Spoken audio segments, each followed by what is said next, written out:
Christopher Hitchens.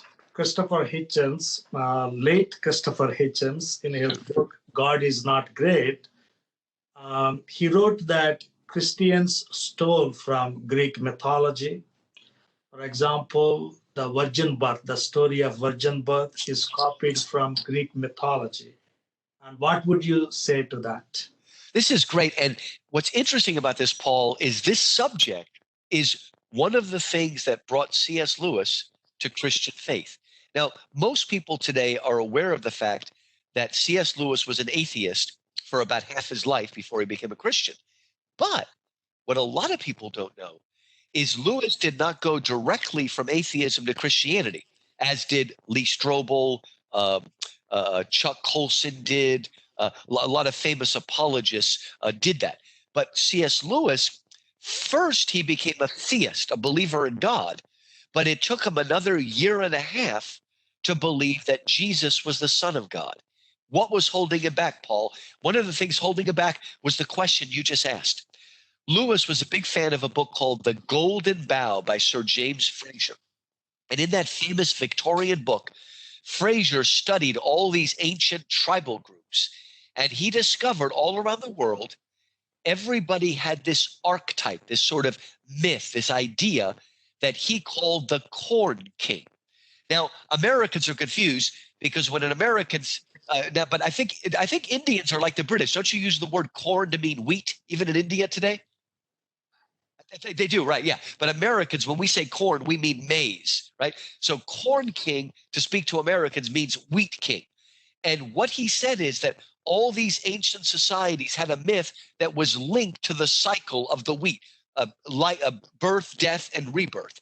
And in these stories, this god comes to earth, often through a human woman, lives, dies, and goes back. Now, if you're a Greek, you call him Adonis or Bacchus. If you are an Egyptian, you call him Osiris. If you are Norseman, you call him Balder. If you are a Persian, you call him Mithras. If you are a Babylonian, you call him Tammuz. The ancient Indians, a lot of the things they say about Krishna and Rama would also fit into that. And Lewis thought, like Hitchens, well, obviously the story of Christ is just another myth. Until one day, Paul, he was taking a long walk in the evening on the grounds of Magdalen College, Oxford, with his good friend J.R.R. Tolkien, a believer who wrote The Lord of the Rings. And as they were walking, they were discussing this matter.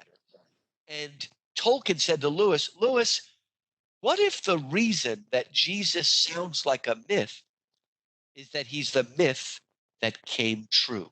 You see, if the Bible's true that God created all of us in his image, then God put in us a desire for himself.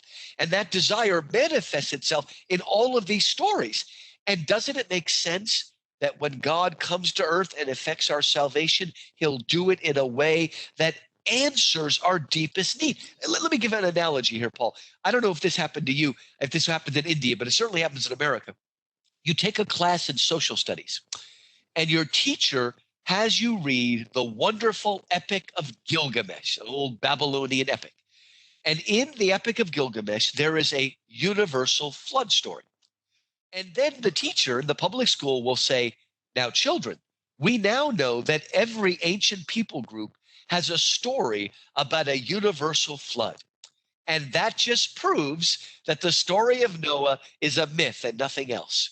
I remember, Paul, even as a kid saying, wait a minute, there's another way to read that data. If every single culture has a story of a universal myth, that suggests of a universal flood, that suggests to me that there was a flood. And maybe in every other culture, it retained a mythic value, but only in the Bible does it retain some historical value. So there's a difference between data and the interpretation of data. And that data has been interpreted in different ways for thousands of years. Thank you so much.